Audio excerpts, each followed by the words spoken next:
Thank you very much. Good evening, ladies and gentlemen. Tonight, I'd like to give 2 reasons why I strongly believe that Oxbridge has failed the vast majority of Britain. Firstly, I believe that Oxbridge has many internal problems that spill out into the rest of society via its graduates. Secondly is the effect that Oxbridge has on the education system as a whole. So to begin with, what are these internal problems that shape Oxbridge students and have such devastating effects for the rest of society? Now, I'm not going to bother talking to you about the often cruel and selective and misogynistic drinking societies, or the Pit Club, or the Bullingdon Club, whose existence in the 21st century is quite unfathomable, or even the pervasive, cruel racism that pervades so much of our university and is not so casual for the person on the receiving end of it. Sadly, the problems of these universities go far deeper. I wonder if any of you know of the sea of council estates that exist 10 minutes up the road from St. John's College. I wonder if how many of you have engaged with the schemes run by Student Community Action to bridge the ever-widening gap between town and gown. This brings me to the key part of my argument, that Oxbridge focuses only on our degree, on our internship, on our job, on our CV points, but never on our responsibility. We are the luckiest people on earth, and yet we take little time to fulfill this responsibility. Indeed, we've seen a 30% drop in students giving just 2 hours of their week to engage with community action that can really change the lives of people who live in communities among us. Lives that are getting increasingly harsher and worse by the current climate. It doesn't have to be this way. Universities such as Durham maintain a fantastic status as incredibly academic institutions. However, students there are encouraged from day one to commit at least 1 day a week to the communities that live among them in Durham. They recognise that even with the hike in fees, these communities are allowing them to have the privilege of higher education through the taxes that go towards our study. So therefore, it is our responsibility to give back to these communities in any way that we can. However, this is not an isolated example. It is part of an ethos. It's a dangerous and destructive ethos. And I think it's so fantastically epitomised by our careers service here in Cambridge. Week in, week out, I am inundated with emails describing all the scrummy banking and consultancy jobs that I, as a Cambridge student, have full access to and that I should apply for. It's as if there is nothing that I could possibly do to better utilise my privilege and my knowledge and my skills than to make myself richer and to make my children richer and to make big corporations richer. As if there is nothing beyond this aim. That is the ethos of Oxbridge. So what kind of people does this ethos produce? Well, perhaps we should take a look at our cabinet, considering the fact that 19 out of 27 ministers are Oxbridge alumni. In light of the ethos that these alumni have engaged with for 3 years, 3 of the most formative years of their lives, is it any surprise that Cabinet think it appropriate to label the hundreds of families now queuing up for food banks as scroungers? Is it any surprise that they cut corporate tax so that Goldman Sachs can pay an average salary of £250,000 to their employees before bonuses? And is it any surprise that sexism and racism and classism has spilt so seamlessly from Oxbridge into number 10, where we now find a situation where 3 out of 5 female, as opposed to 1 out of 19 male ministers have been demoted, with Lady Varzi, the only non-white minister, demoted and replaced by Grayling, another Cambridge grad whose harsh and punitive attitude to criminal justice may have been different had he spent some time on the council estates 10 minutes up the road from John's. Does it indeed come as a surprise that Labour is no better at connecting to the poor and marginalised people of this country? when they take policies from people like Ed Balls, who spent his time at Oxbridge founding the Steamers, a male-only drinking society who would dress as Nazi soldiers with plastic breasts and pin up lists of the girls they would invite to their parties, some of whom were publicly deemed only if desperate.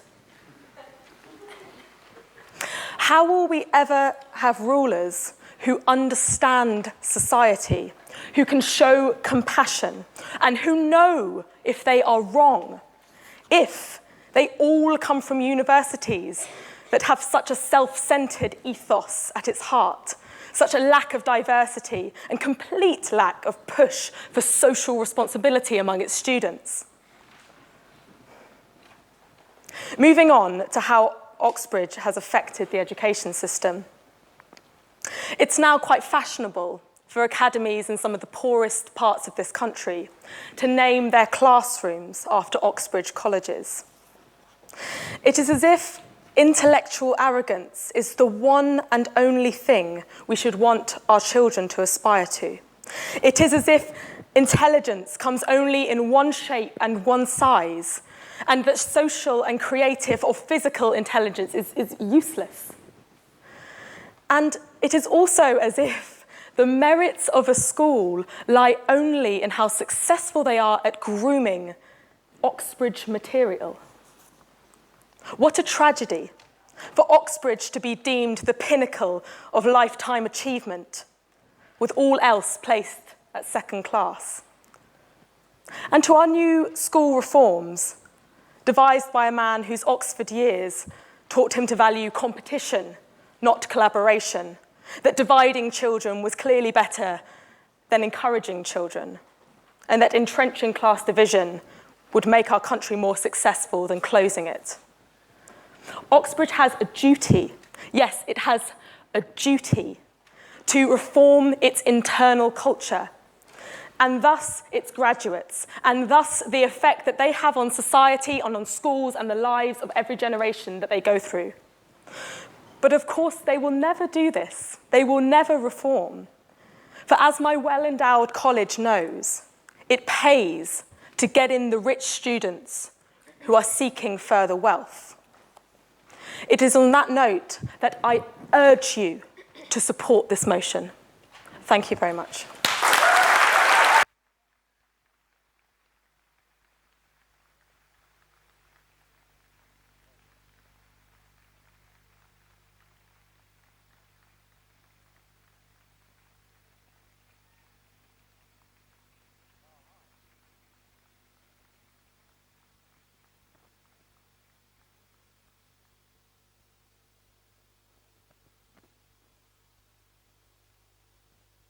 Olivia is an Oxford graduate and now a journalist at the Evening Standard who provoked debate over the Christmas holidays by an article in The Independent which criticised the media's obsession with Oxford. Olivia.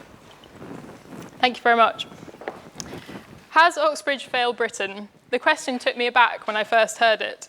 I wonder which other country might pose such a question. Is failure how Americans view Harvard or Stanford or Berkeley? If in Britain we have a problem with elite universities, why don't we grumble about Bristol or Durham the way that we do about Oxbridge?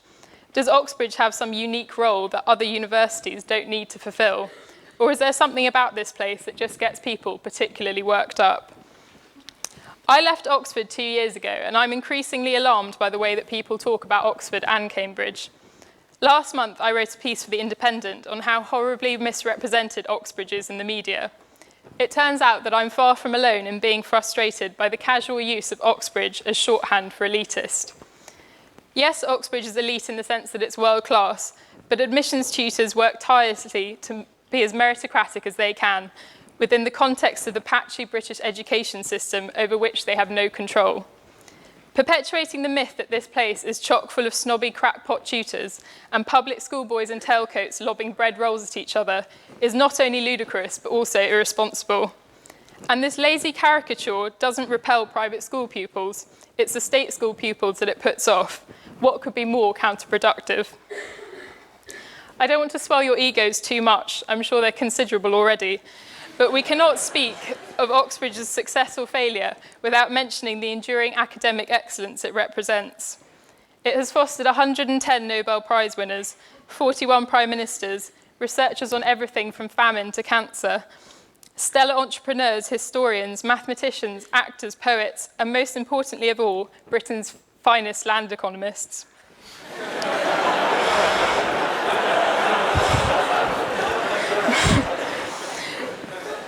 These achievements have not just been enriching for our country, but for countries across the whole world.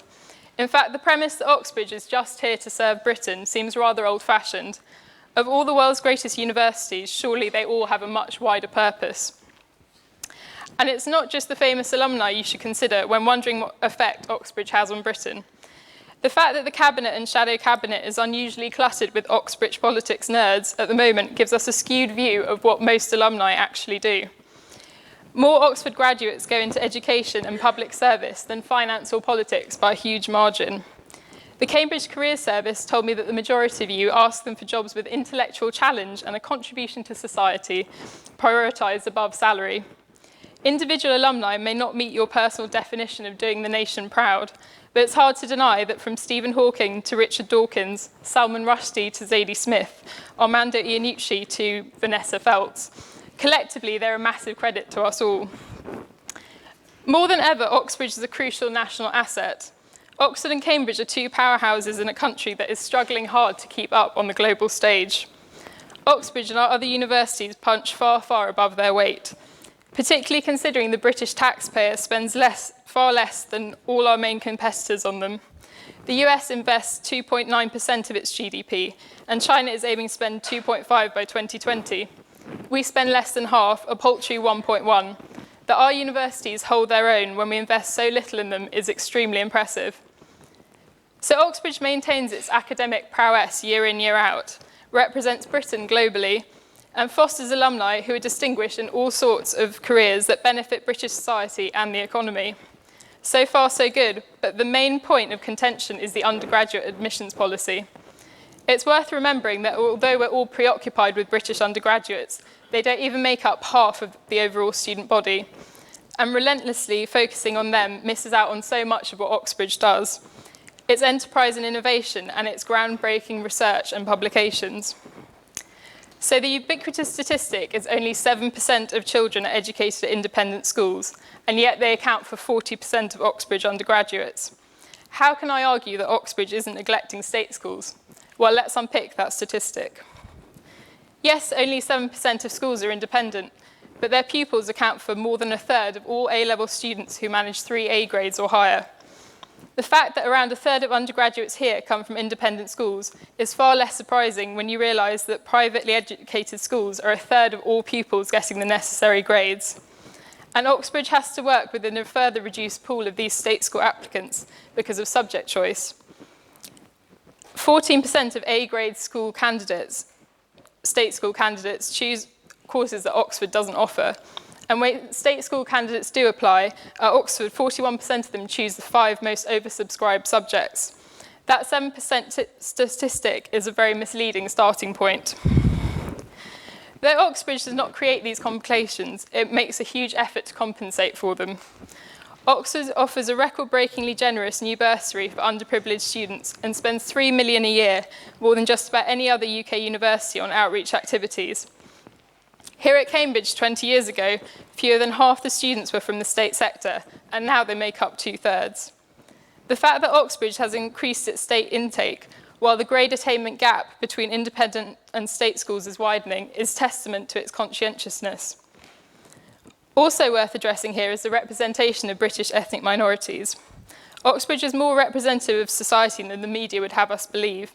The average UK population for 15 to 19-year-olds is 87% white, and Oxford's undergraduates are only fractionally more likely to be white at 88%. Sadly, it's not even just the grades that Oxbridge has to work against. A survey of 730 secondary state schools revealed that 44% of teachers would advise academically gifted pupils to apply. And only 7% realise that state school students make up over half of Oxbridge undergraduates. That's a frightening amount of ill-informed teachers.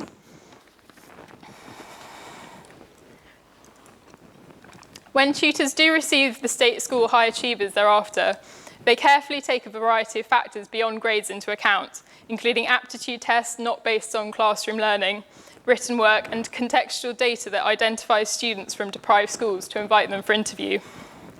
That the state school intake problem doesn't exist because of snobbery from Oxbridge tutors is borne out by the situation at other top universities.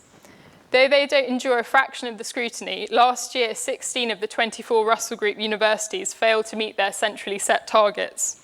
Cambridge is now on a 30-year high of 63.3%, leaving Durham, St Andrews, Bristol and Oxford trailing behind. And bringing those other universities into this debate is worthwhile. Oxbridge occupies a distinguished place, but is it the be-all and end-all in higher education and social mobility? Interest is so tightly focused on who gets these precious 6,500 Oxbridge places that we're all in danger of missing much broader social mobility problems. Tinkering with a few thousand places at Oxbridge isn't going to make the difference between a society that is or is not socially mobile. Of course it helps, but it's not the answer. Even if you gave every single place to a pupil eligible for free school meals, that would only help 6,500 out of a possible 80,000. Admissions tutors can do their best, but if you want to help more than just a handful of children, secondary schools is where the sea change is needed. Admissions controversies are a symptom, not a cause of social mobility problems. Really, they're a handy diversion for politicians to focus anger away from their bungled education policies. Oxbridge is on the right course of careful compromise, striving to be as inclusive as it can without lowering the academic rigour that makes it famous the world over. Just remember that Oxbridge is not here to be a scapegoat for incompetent politicians, ill-informed teachers and irresponsible journalists.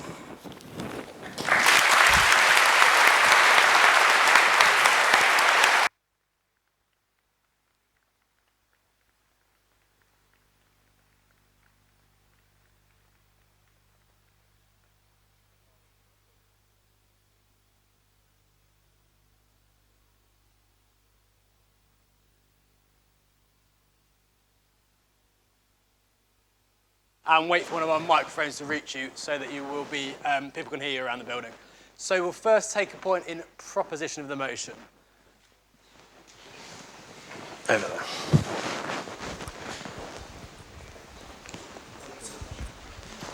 Ben Jones, Homerton College. Queen Mary University had a scheme which they set up a few years back, and they gave the lowest offers to the poorest applicants. It was only the very poorest, and they followed them to see how they did. And this group ended up getting the most firsts on the course on which the scheme was trialled for. Now, meanwhile, at Cambridge, we took more people from Westminster School than the bottom 500 ranked state comprehensives last year. Now, if Oxbridge is going to wait for inequality of opportunity to end, like Olivier suggests, if we wait for the state system to catch up with, say, Eton and Harrow, if we wait for the state schools to be at that standard, then we're going to be waiting a hell of a long time. And that's just an argument for inaction and for not doing anything. What admissions tutors cannot judge people taught in a class of 4 on the same parallel as people taught in a class of 30. And until admissions tutors realise that they need to reflect the inequality of opportunity in our society in their offers, then Oxbridge will continue to fail those who it should be helping most.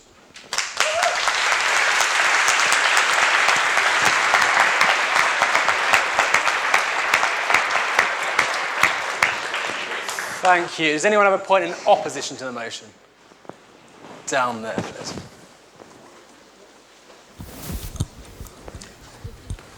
Rebecca Hare, Murray Edwards. I live in a dump. I went to an inner city comprehensive. I live in a city which is, I think, still the teen pregnancy capital of the world. And I'm poor. So the tuition fees are expensive and bad, and quite frankly wouldn't have been worth it for anywhere less than Cambridge. However, the reason I didn't go have a baby or do drugs was because there was Oxbridge there ready to aspire to and aim at. And so, other than failing people like me and people at my school and people in similar situations, Oxford and Cambridge, I think, helped us to achieve what we've done.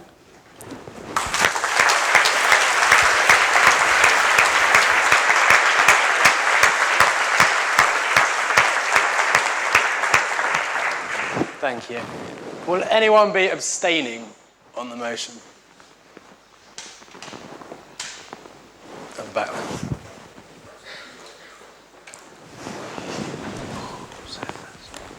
Chloe Miller, Homerton College.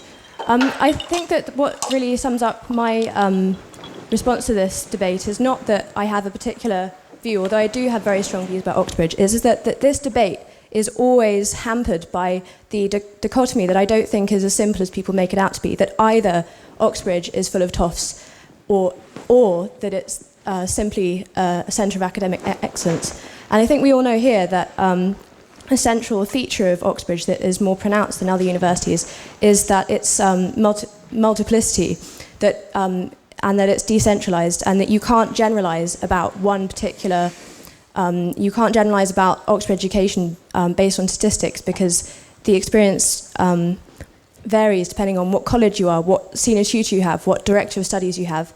So it's possible for us both to argue that there is excellent research done here, and there are excellent schemes for access, and also there are endemic problems and endemic issues that we need to address. And I think it's hopelessly naive to suggest that just because Oxbridge does do some very good things, that there isn't a problem.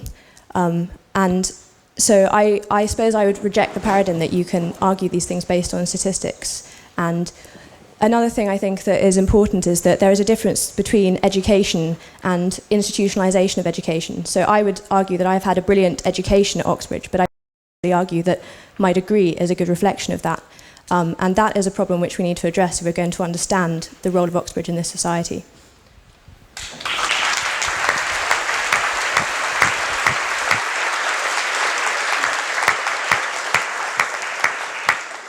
Thank you. I should now add that you can make a speech at any point during the debate. If you'd like to make a point of information, stand up, say point of information, but it is up to the speaker whether they want to take that point. So please, if they don't, do respect that. To get back to the main debate and the case of the proposition, we have Stephen Goward. Stephen is a politics teacher at North London Collegiate School, which is a private school with one of the highest Oxbridge admission rates in the country. Stephen.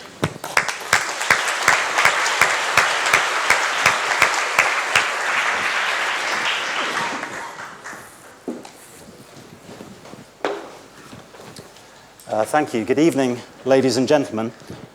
I'd like to begin by reading a letter of reply addressed to a talented, hopeful university applicant, which I think captures perfectly the culture of exclusion and elitism that surrounds Oxbridge like a malevolent fog.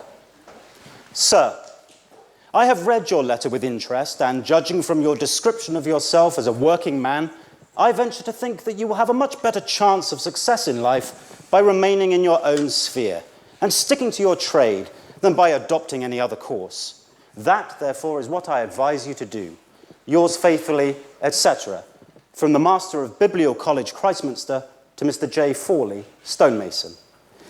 This letter, of course, is a fiction of Thomas Hardy's Jude the Obscure, but the snobbish sentiment and crushing dismissal of the hopes of an ordinary man are real enough. Oxbridge has certainly failed Britain and continues to fail it. However, in order to prove this assertion, we need a standard or benchmark against which to test the relative failure of both institutions. Let me begin, though, by discussing the key terms in the motion. What is Oxbridge? I believe that it is far more than just the universities and their current cohorts of students and staff. Oxbridge is a cultural concept and a social institution that reaches far beyond the hallowed precinct of the colleges. Oxbridge dominates the ruling class of Britain. Research commissioned by the Sutton Trust in 2012 reveals that a staggering 62% of the diplomatic service, 58% of senior lawyers, 55% of civil service mandarins, and 47% of senior city executives are Oxbridge graduates. To put it another way, the way our nation is governed, the way its economy is run, the manner in which it is represented overseas and in which its justice is dispensed, all of these vital responsibilities lie in the hands of a social elite that is grossly unrepresentative of the country itself.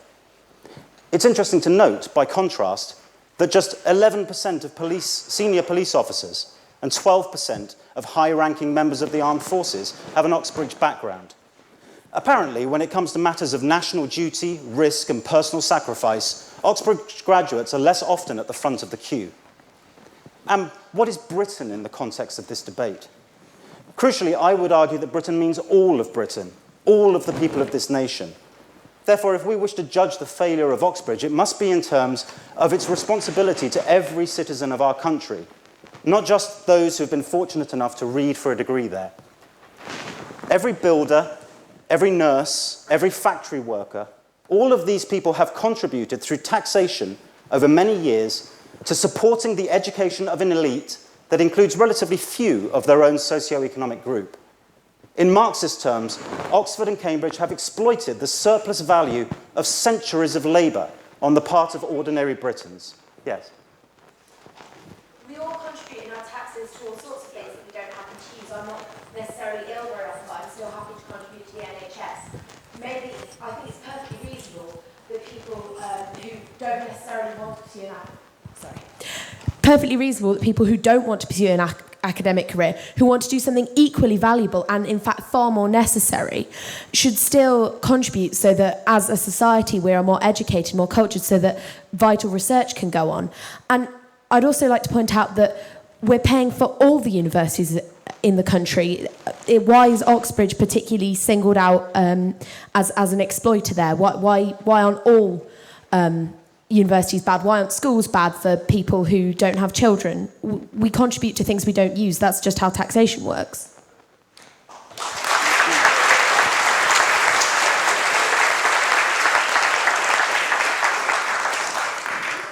I think I'm going to address both of those points, actually, in what I'm about to say. But I think that the problem here is that ordinary people contribute towards the cost of an education for an elite that they will never be part of. And yet that elite, once it achieves its elite position in society, does everything it can to avoid paying a decent rate of tax. That's my first point. And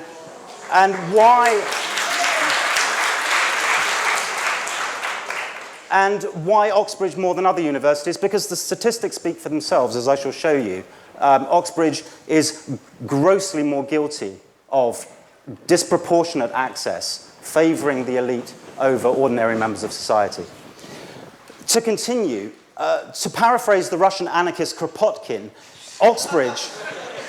Oxbridge is an appendage to luxury, rendering life pleasanter for the few, but remaining absolutely inaccessible to the bulk of mankind. Oxbridge owes a debt of gratitude to a nation that has made its very existence as an institution possible. In this respect, it continues to fail badly, and its debt to society continues to accumulate. The failure of Oxbridge is relative, not absolute. Of course, the academic work of both universities makes a significant contribution, both directly and indirectly, to economic activity and the development of our national community. The more specific question, though, is have they done enough to justify the position of elite privilege that they occupy in national life? The answer is no, they have not. And Oxbridge education still benefits, first and foremost, an Oxbridge graduate, not the ordinary British citizen. Any spillover benefit to society is usually a byproduct of this education rather than a result of a conscious commitment to our national community. We have only to consider the behaviour of overpaid, tax-dodging executives, a significant proportion of whom are Oxbridge graduates, to see that the culture of Oxbridge promotes self-interest, not national interest. In this regard, Oxbridge continues to fail all but its own. A major failure on the part of Oxbridge, of course, rests in its severe underrepresentation of students from lower income groups and non-traditional university entrance backgrounds. The extent of this problem has been long understood. A Royal Commission of 1852 reported that access for poorer students was a serious issue, even then.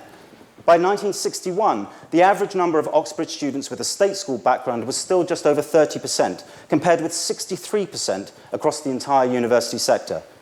Oxbridge was failing in its duty to a fair Britain, despite the terrible price paid by the working class war generation to protect the intellectual freedom that this elite was still able to enjoy. The workers of Britain had fought the scourge of fascism, but in return, all that they might still expect, if they were lucky, was to wait at high table. In more recent times, we find that the situation has improved, but not all that much. The failure of Oxbridge is not absolute, but it is a failure nonetheless. In recent research for the Sutton Trust, elite fee-paying schools such as Westminster and St Paul's continue to send around half of their students to Oxbridge. By contrast, the figure across many thousands of ordinary British schools is just 1%. Something is wrong here. The talent and potential of many ordinary British youngsters is being squandered through neglect, and the blame for this failure has to be placed to a certain extent at the ancient wooden doors of the Oxbridge colleges. Measures introduced in recent years by both Oxford and Cambridge are just not good enough. Evidence from the Higher Education Statistics Agency proves this point with depressing clarity. In 2010 to 11, both universities missed their targets on access from state schools and recruitment from low participation neighbourhoods. No, sorry. In 1989, the percentage of students attending Oxford from a state school background was just under 50%. More than 2 decades later, in 2011, the figure was 56.1%. In Cambridge, the improvement was even more derisory, rising from 52.2% in 1989 to 55.7% in 2011. During a period of more than 20 years, Oxbridge has managed to improve the social representation of its intake by just a few paltry percentage points. If this isn't an indicator of failure, I don't know what is.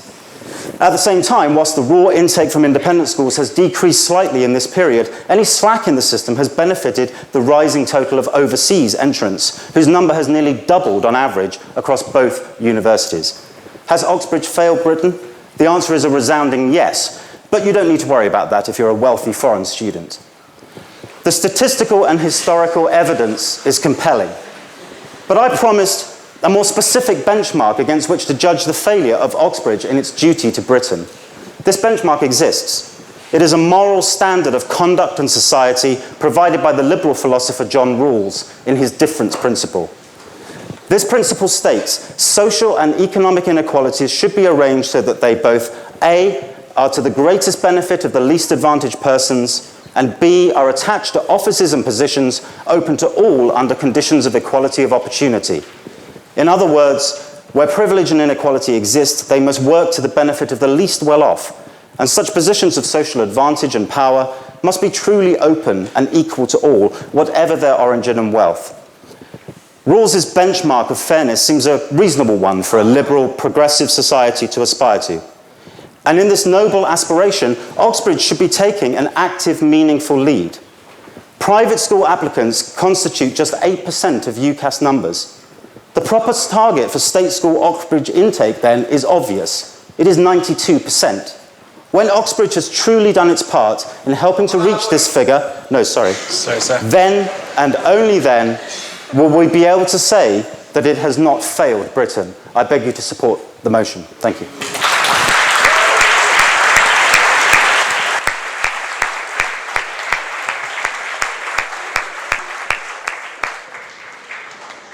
Thank you, Stephen. Our next speaker is Ken Warman, who is principal of BSix College in Hackney in London.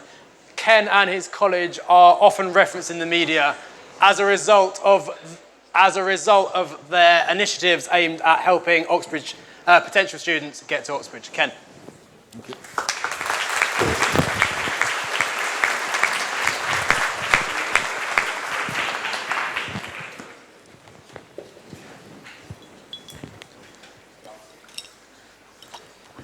Good evening. Just 3 things to cover, really. The first one is I'm going to talk about myself. I'm a middle-aged bloke, that's what we do. The second one is I'm going to talk about my professional experience of 30 years in teaching. I know what you're thinking. God, did that bloke start teaching at birth? But it's true. Come on, keep up, for God's sake, honestly.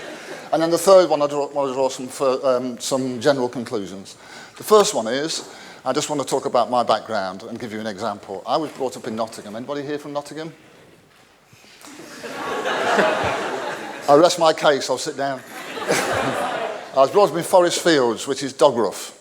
But there was the Meadows, which was the one place we could look down on. And I passed my 11 plus, and I went to a grammar school. And I went on to do A-level history. I was kind of ET in the household. All my family were kind of bus drivers, iron moulders, miners.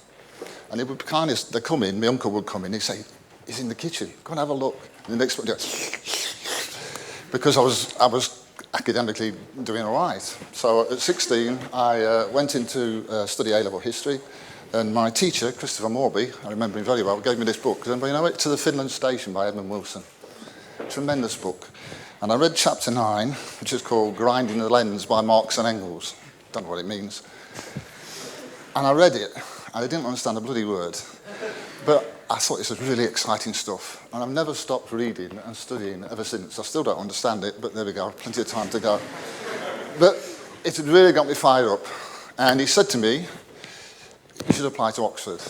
So I go home, I tell my mum and dad. My dad looks at me and thinks, Christ, you haven't even got a passport. You can't go there. What are you doing? So I go for an interview, and in front of me are George Holmes, who was like the world expert on the Italian Renaissance, and P.G.N. Dixon, who had just written a path-breaking book on the financial revolution in the 18th century.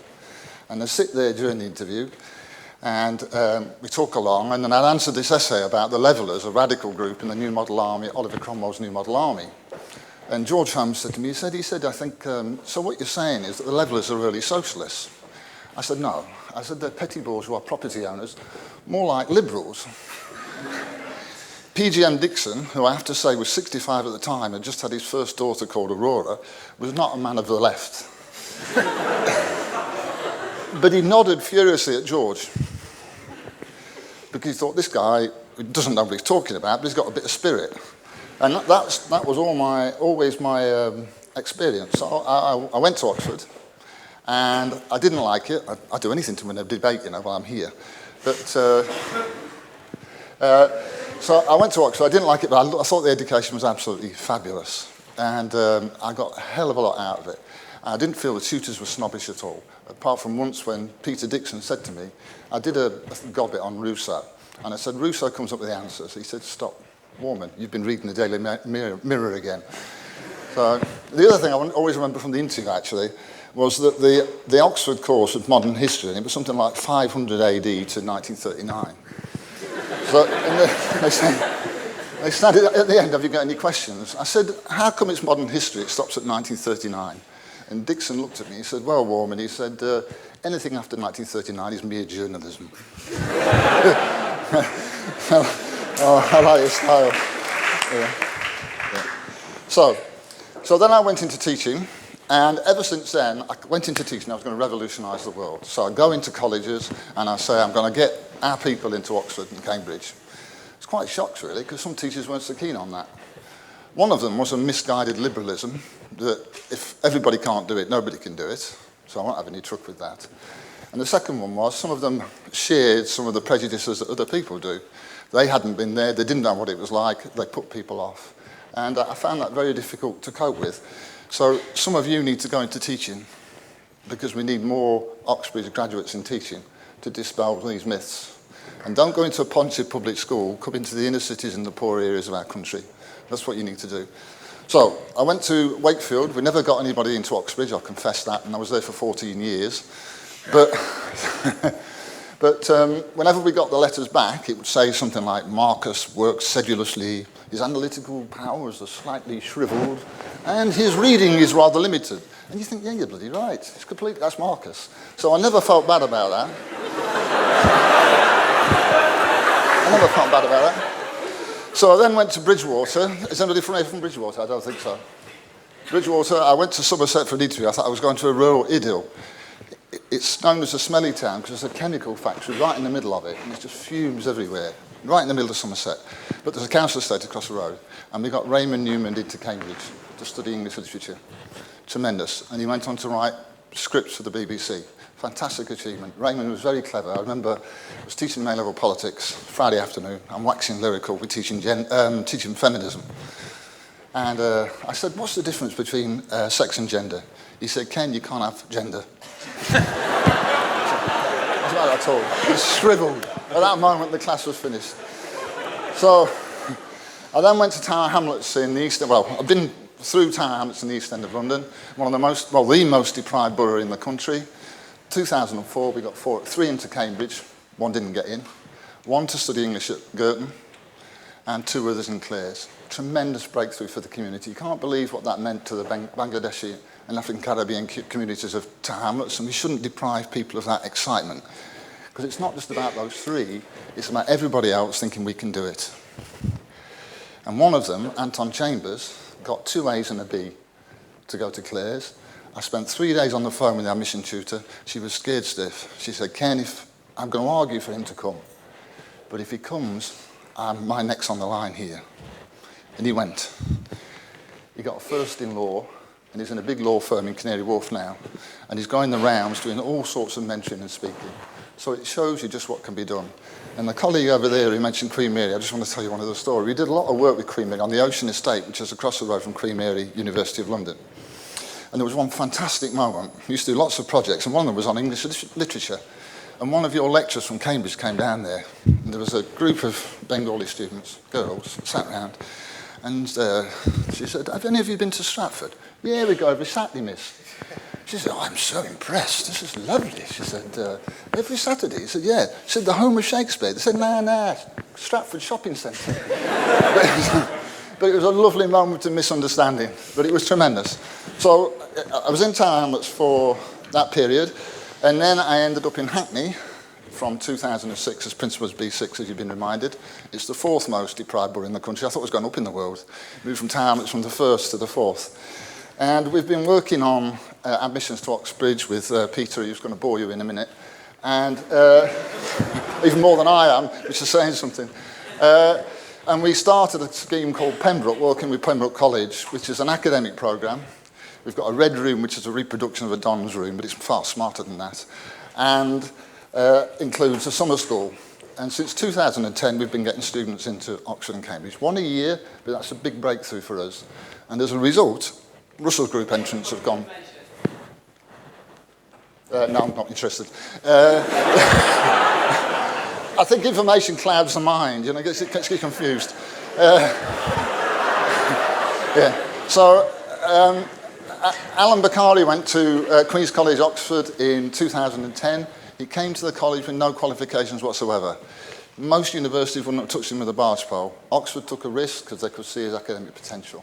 2011, Goward comes here, Trinity to study physics. Last year, Yunnu Lee came to study maths at Trinity. This year, we've got 2 into Oxford.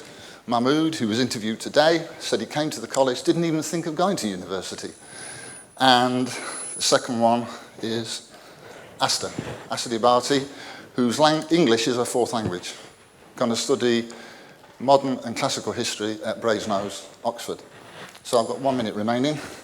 The general point I want to make is that there is a problem. There is a problem. Oxford has a target of 9% of students from disadvantaged households by 2016-17 in its undergraduate body. If you work that out, that means that 91% of them aren't from disadvantaged households. The issue here is one of social class, and it's much bigger than Oxbridge. You can't expect Oxbridge to overturn the injustice of centuries. This is to do with income, wealth, taxation, inheritance, the public sector, the education sector. Oxbridge reflects the class system that we live in. It reproduces it, but it's not its fault. It's not the admissions tutor's fault, it's not your fault. But something has to change. So if we sing the International, we'll walk through the door, we'll start now.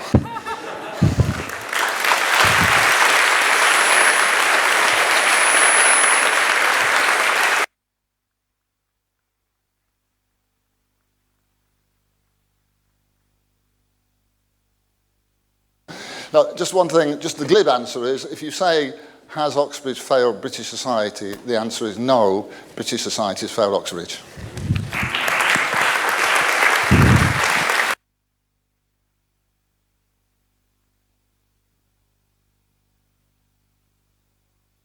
Before, please state your name and college and keep your speeches to a maximum of 1 minute. So, a point in proposition first, please.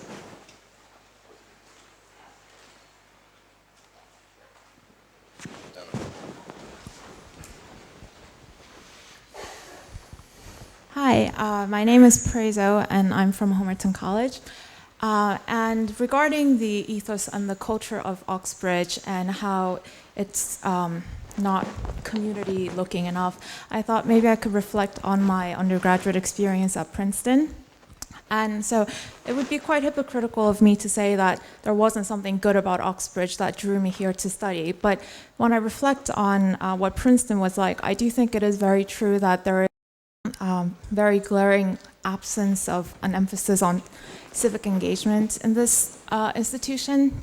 Because, for example, at Princeton, there is a very aggressive policy on recruiting underprivileged students. And even though you could say that Princeton is just as much a bastion of privilege as Oxbridge is, the school really goes out of its way to recruit students from such underprivileged backgrounds, and we have like summer programs where they can come before they come to Princeton as freshmen to sort of catch up on skills that they might not have from not attending the kind of privileged high schools that other people might have gone to. And oh my God, I guess even just how nervous I am about this kind of shows the difference in the culture between American universities and here. But I did really agree with the first speaker's point that the institution here doesn't foster enough looking outwards and being responsible to the community.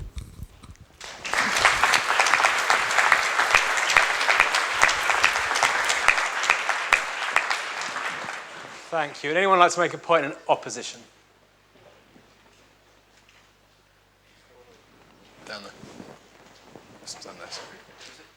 In the middle there.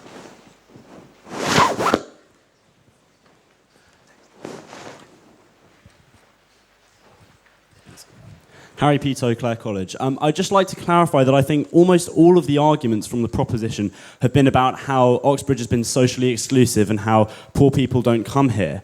Well, unless there's any evidence that the actual admissions process is biased, I don't actually think that that means Oxbridge has failed. I think that just simply is a way of representing that most people are products of their backgrounds, and that's not a problem with Oxbridge.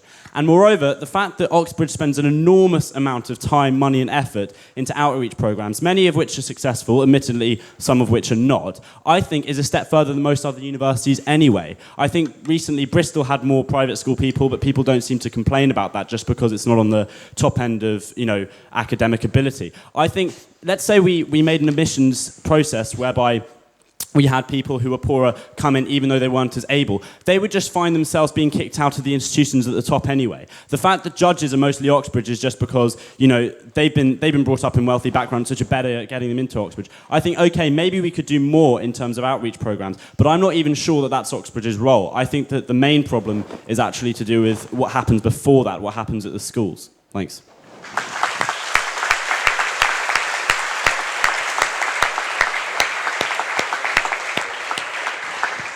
Can we have a point in abstention, please? And the corner up there.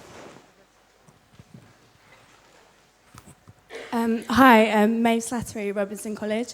I think there's essentially two questions being asked here. One is whether, has been debated by both sides, is whether Oxbridge is inclusive or not, and that's something separate from the second question, which kind of reiterates what the first speaker of the proposition said, but I think it's more of a warning, as in so that's why I'm in abstention, is that I think it's important when you're here is that Oxbridge gives you a lot of opportunities, and it's important to try and keep yourself grounded while you're here and realise that you can make whatever you can of the opportunities and give something back, and not everybody will, but it's to take that mindset with you away from this place.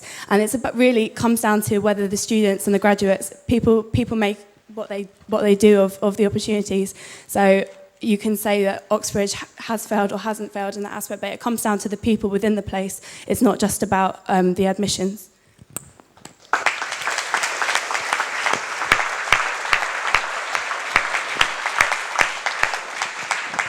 Thank you. Going back to proposition, does anyone have another point in proposition?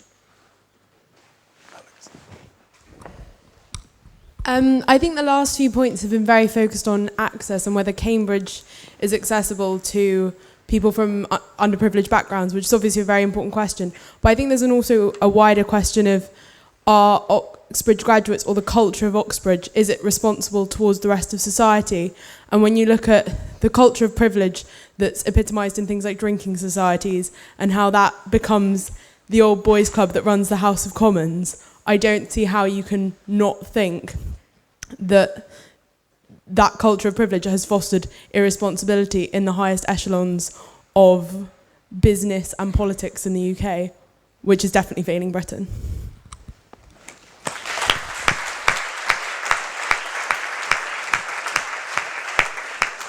Thank you. A point in opposition, please.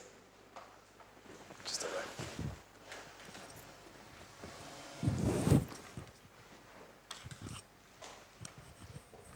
My name is Felix. I'm a grad from Sydney Sussex College. I'd really like to just stand up to what I think is the proposition's nauseating Bian peasant self-flagellation that we've seen tonight.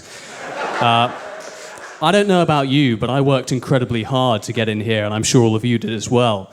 And of course, there are problems with social mobility, but as numerous other speakers have pointed out, that's a product of our education system, of historical inequalities, and numerous other factors which contribute and can't be reconciled simply by an admissions tutor making a decision about whether a child applying here should have a place or not.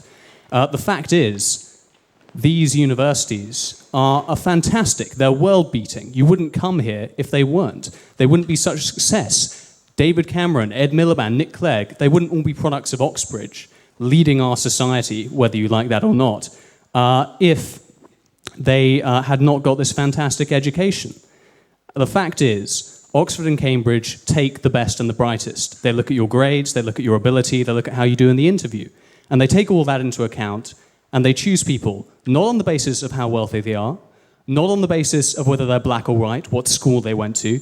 They pick people on their ability to succeed in their course and to go on and achieve great things in academia, business, whatever it may be.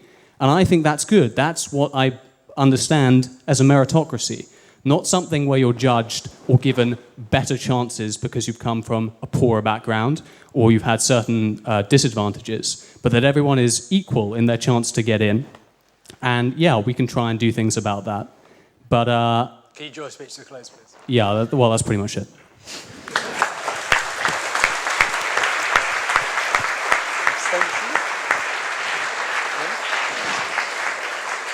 Would anyone like to make a point in abstention? Let's go down there, please. Hi, I'm Sam. I'm at Fitzwilliam College, and I'm talking in abstention because the motion for this debate is this House believes Oxbridge has failed Britain, and that implied to me some sense of mission, some sense of duty, that that Oxbridge is meant to be doing something in or for Britain in some way. And we've had a lot of interesting conversation, like sort of going through here about is Oxbridge doing this or that. But what I haven't heard is someone stand up and say, well, what is Oxbridge meant to be doing in Britain? I mean, Cambridge is an old institution. It was originally set up to train priests, right? I mean, sort of set up by a bunch of priests who'd fled Oxford after a hanging, which was a rather more serious town and gown issue back then, right? But I think, given that over the century, given this is a very old institution, we're operating in very different circumstances over the centuries. What I'd really like is someone to sort of stand up and tell, before someone tells them whether or not these institutions have failed, is what on earth it's meant to be doing? Is it academic excellence? Is it helping poor people? Is it solving equality? Is it building a new Jerusalem? I don't know. Would someone please inform me so I can judge who I find most convincing? Thank you.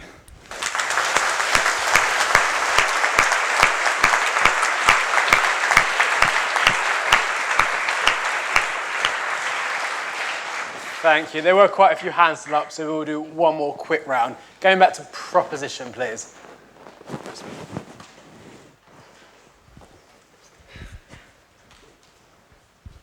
Hi, Rose from Trinity. I'm not going to answer all of that at all, but something I'll be talking about will touch on that. And the proposition have very cogently put forward an argument for why individualism in Oxbridge is bad for the rest of society. And I'd like to say that maybe individualism in Oxbridge is also bad for us, the people in Oxbridge. So going to your point of what is our mandate, well, perhaps part of it is to serve the student body. It's not a whole answer to that question, but that's at least a partial answer. So we've treated it as though everyone who gets to Oxbridge has made it. That's great, that's the pinnacle, you'll go off, you'll do great things. But is that actually true? On one of my first days here, my DOS told me that he genuinely wakes up every morning and thinks maybe this is the morning when they found out that I actually am an intellectual fraud, I'm not this clever and have no right to be here. We even get, ranked on Senate House. You'll be able to see where you are. You're graded against everybody else. There's so much pressure on the individual. I don't know the suicide statistics for this year, but typically they are very high, and it's a real tragedy. So yeah, has Oxbridge failed Britain? Maybe. Has Oxbridge failed us? Maybe we need to consider that too.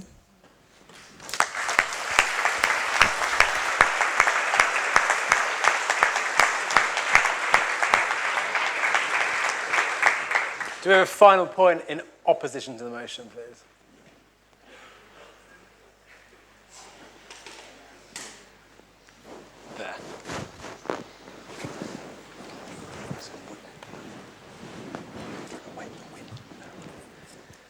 There. Tristan Roberts, Corpus Christi College. Drinking societies have been brought up a couple of times about as an example of what is wrong with Oxbridge and how it's failed Britain. But I just want to point out that in an emergency debate last term, this House resoundingly voted that they epitomised everything that was wrong with Oxbridge. Therefore, clearly they do not represent the views and the general student body as a whole. So I don't think they can be used as evidence of anything about Oxbridge.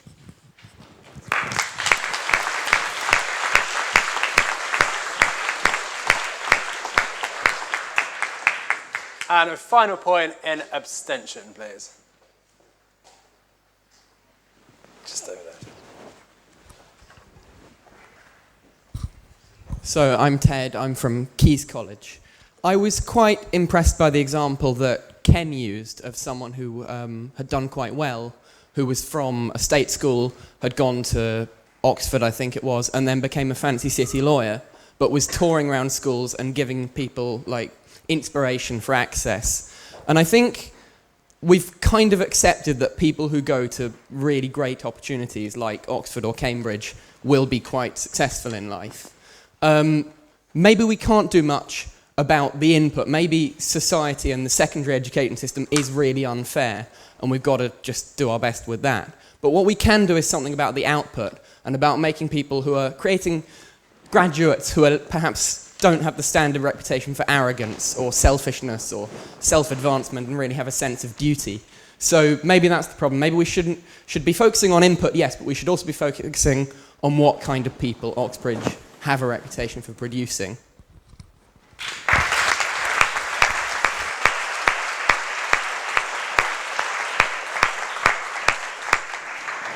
Thank you to everyone who made a speech. We will now get back to our main debate and closing the case. The proposition, we have Nigel Warburton. Nigel is a senior lecturer in philosophy at the Open University and also produced a series of podcasts called Social Science Bites and Philosophy Bites. Nigel.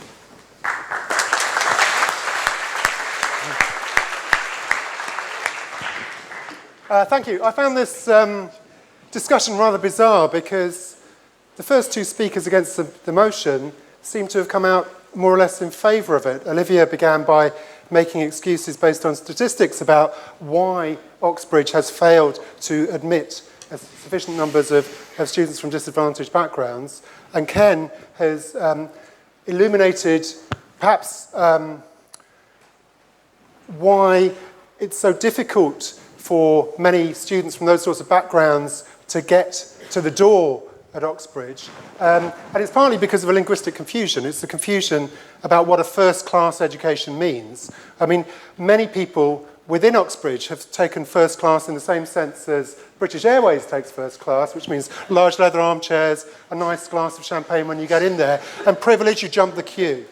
Now, that isn't the sense of first-class education that's important. I don't dispute that Oxbridge provides a first-class education. Of course, we all know that.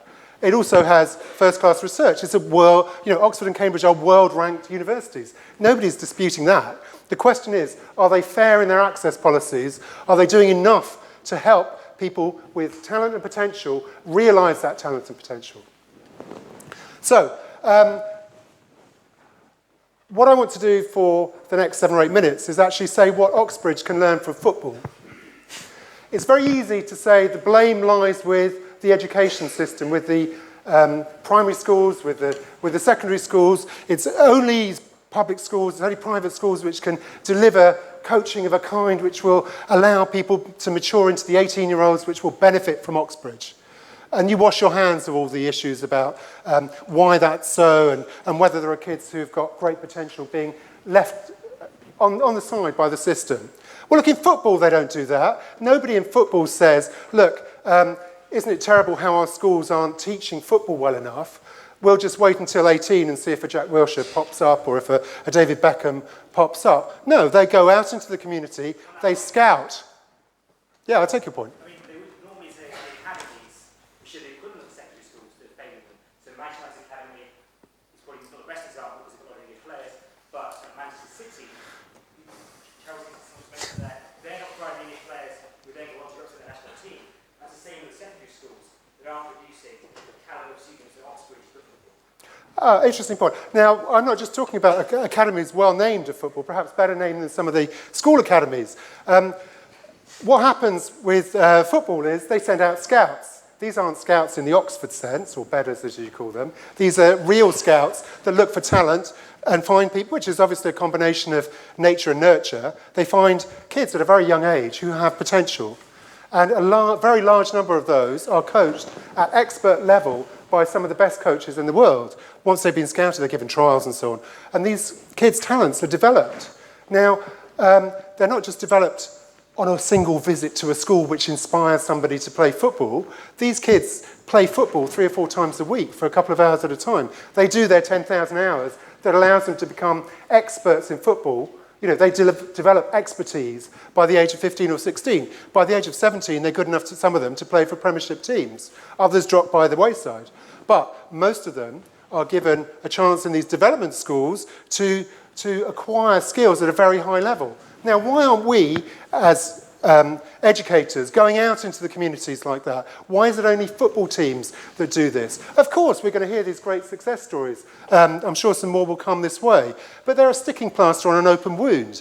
Look, I actually researched this and was very impressed by things like From Care to Cambridge. There's a very worthwhile enterprise going on that's helping people who've been brought up in care to get into Cambridge, to mentor them, to see them through Cambridge. That's fantastic. There are similar programs in Oxford. There are summer schools which are philanthropically funded, which are wonderful. They're free to kids from schools which don't have a record of getting people to Oxford and Cambridge. Fantastic. It's tiny.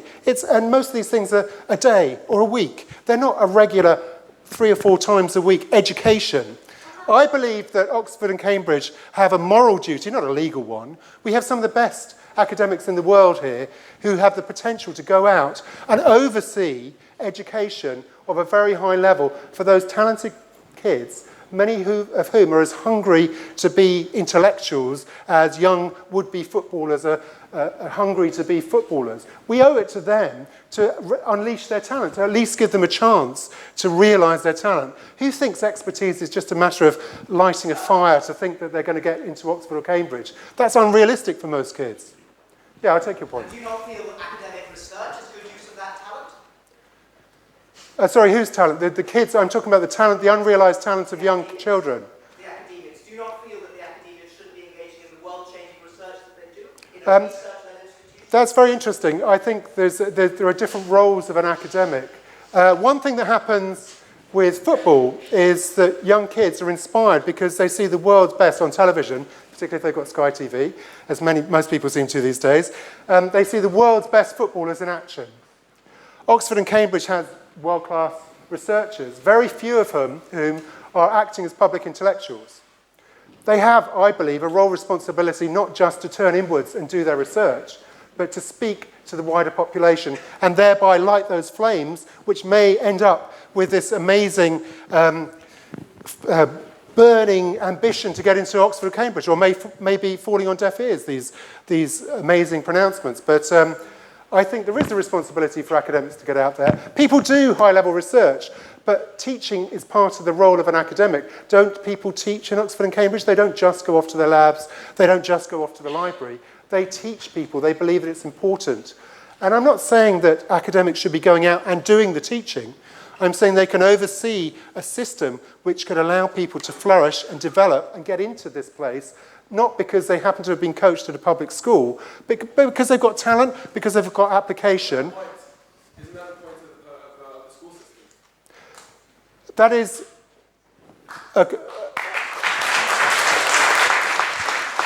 well, do you have faith that Goward is going to deliver a school system that will unleash this kind of talent? I don't. Oxford and Cambridge have failed Britain. Now we'll come back to the motion because this is just, in a sense, a little addendum to the wonderful speeches that have been made earlier on behalf of the motion. But you're clever people. You've got to vote in favour of this motion because everybody who's spoken so far has admitted that Oxbridge has failed. We haven't realised the talent. You couldn't possibly believe that in the past Oxbridge has succeeded in getting the best people here. That's rubbish. Nobody could believe that, surely. Yeah, somebody else? What you're talking about is sending scouts out so everyone can barely get a chance to be taken in and be educated in the highest way and be respected of the background. But surely that's what Cambridge University does. I'm from a place which 2 weeks ago there were riots, and I'm here and I can look at that stuff and I can say I have an opportunity to be a human rights person. And so I feel Cambridge University does provide these opportunities. And it's not discriminating, it's getting the best people out there. We seem to be talking very negatively about it, and I think it provides opportunities, it provides the kind of things that you're saying. Well, I've been speaking in favour of that. I completely agree. I completely agree that it does do this. It's certainly true that it does do this, but it's a sticking plaster on a gaping wound. There are these small outreach projects, but we know they're not working in terms of the numbers. We have 7% of people attending public schools. We get 40%, was it, that you quoted back, that are from a public school background. Clearly, there are talented individuals who aren't served in the way you've been served. You are a beneficiary of this system, but anecdotal evidence of a few cases that we've had around the room, of course, within this room, are going to be the people who've succeeded. It's the ones who are outside who didn't get that chance that we should be concerned about. So, if you... sorry? Last one, yeah?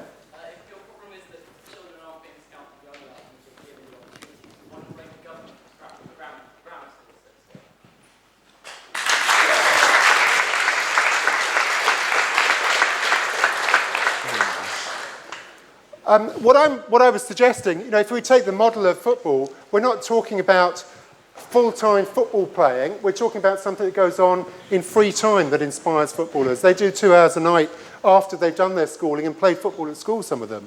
So I'm not suggesting that you're going to transform within the education system. What I'm suggesting is that Oxbridge is in a position, in terms of outreach, of actually going out and educating people, not making a one-off visit that's supposed to inspire people and somehow show them a leather armchair and then they won't be nonplussed by a question that asks them, can a hedgehog think? Right.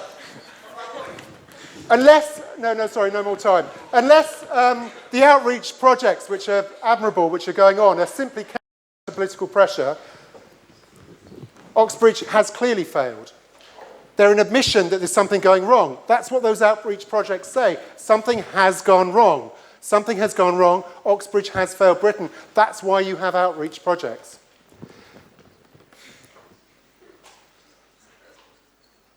So, vote in favour of the motion if you've got the intelligence which got you here, which you clearly do have. Vote against it if you are going to choose the emotional force of your prejudices.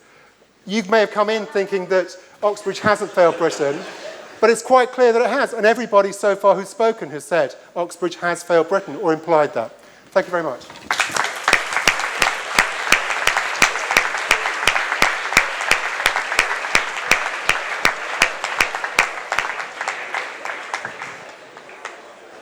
Thank you, Nigel. Closing the case for the opposition. And closing the debate, we have Dr. Peter CLAUS. Peter is a history fellow at Pembroke College, Oxford, and one of the first Access Fellows at Oxbridge Colleges. Peter.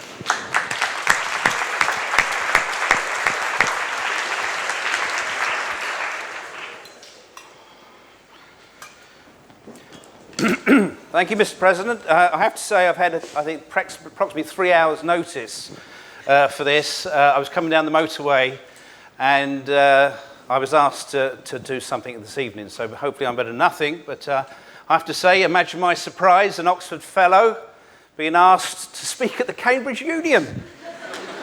I didn't even know there was a Cambridge Union. Anyway, there's enough of that. Enough of that stuff, because it's not the stuff I care about. The stuff I care about is actually some of the stuff that Nigel was talking about. Also some of the stuff that Ken was talking about. I have to say, and it's no disrespect to you, Nigel, I like your books. Very easy to get through.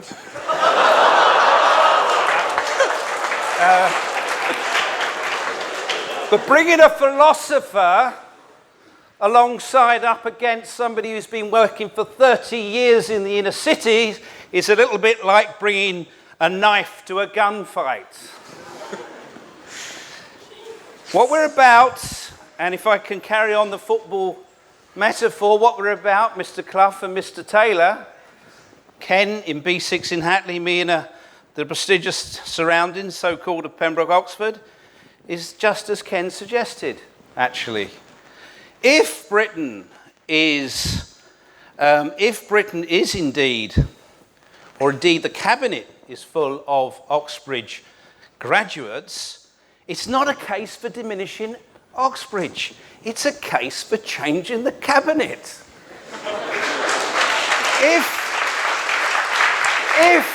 If city business is so prevalent in Oxbridge, it's not a case for changing our academic standing or for lowering our standards. It's a case for changing the capitalist market system that's so pervasive in our lives. It does, as Willy Brandt said way back in the 1970s at a Labour Party conference that I attended. He said, capitalism, it promises to the many what it can only deliver to the few. And don't we know that now? Britain, as Orwell said it, in, I think, The Lion and the Unicorn, Socialism and the English Genius, is a family with the wrong members in charge. This is not then a cause to abandon the family, but to change its members, to bring other members into the family, to bring those with merit and talent and a future into the family. Yes, to make this place even more competitive than it is now. If you'd been with me this morning, if you'd seen the faces outside the Hackney Empire in Hackney of those 5 students from Hackney who have now got their places and going to Oxford, we hope, you would understand the value of Oxbridge, not just to those individuals, not just to the system that we think it might serve, but actually to a whole set of communities. It brings hope, and to continue the football metaphor, it brings hope that even the most lowly can win the Premiership. But even that's not enough. They have something else in common besides being like my family, new to this country. My family 100 years ago, new to the East End. They were all taught by Oxford and Cambridge postgraduates. All of them have extra tuition from people from this, and undergraduates, people from this university and mine. You seem so lacking in courage and conviction during this debate. You could and you do so much more. I mean, Nigel said he did his research, that I think he should get off the desktop, get out more. I get out more. I'm the first full-time Access Fellow in an Oxford or Cambridge college. I get out so often that 2 or 3 or 4 times a week I'm either in Hackney or in the poorest part of East Manchester, and you know what? I'm not alone. I'm not alone in that endeavour. We shouldn't just do one-off academic visits. I don't. I teach a course over a year along with undergraduates and postgraduates called Enlightenment and Romanticism. We have summer schools, Easter schools. They write essays, we have tutorials. This is extensive, deep, lasting, committed support. And we have support financially from a levy from each and every student in my college, in Pembroke College, who gives money to the scheme. These people are committed to this programme. This group, the proposer of this motion, say they want to tear down, in effect, this institution. I want to rebuild it brick by brick, that we go to each and every college of Oxbridge and we say, you adopt a school, go into Hackney, like this college, my college has gone into Hackney. If you're a postgraduate and you want to do something, go and do it, go and teach. If you're an undergraduate and you want to give some of your time and your expertise, you want to pass it in, then press your college to do it. No, as Ken said, it muddles the mind. So, we have that. This is not a gospel despair.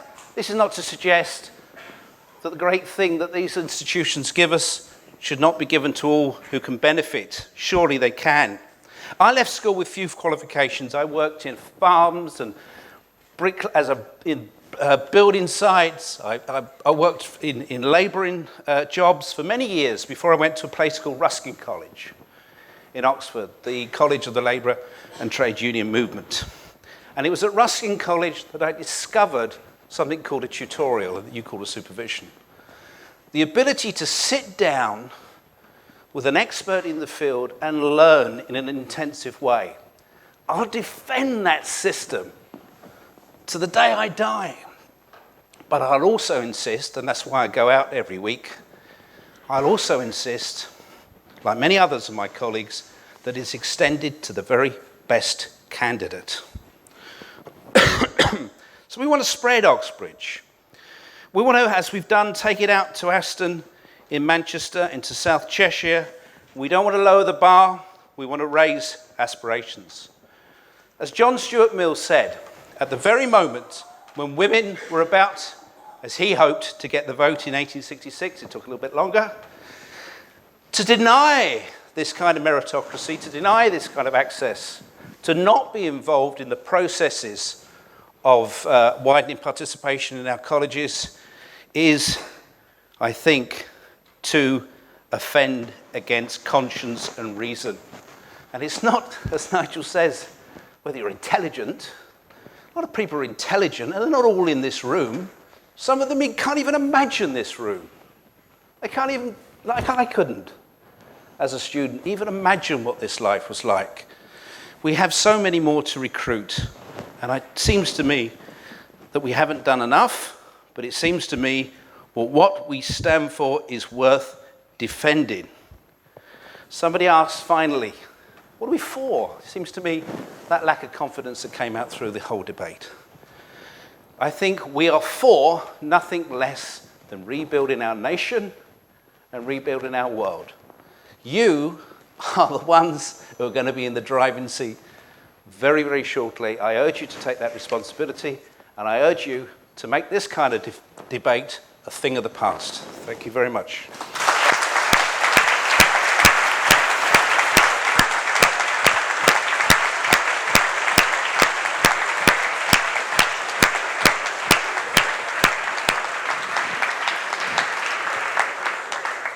Thank you, Peter. As Peter mentioned, 2 of our original speakers did have to drop out at very late notice due to illness, so an especially big thank you to the 2 that stepped in and replaced them. One quick announcement. This is open period at the union, so if anyone isn't a union member, it's okay, don't worry. You can join at any point, but if you join before next Thursday, you will get 2 guest tickets, which are worth £25 each. all uni events are open until after the debate next Thursday. So if you want to come along again and see if you like it before joining, that's absolutely fine. As ever, the door by which you leave is significant. Eyes down the right, nose to the left, and extensions down the middle, which means all that's left to be said is thank you very much again to our speakers, and thank you all for coming.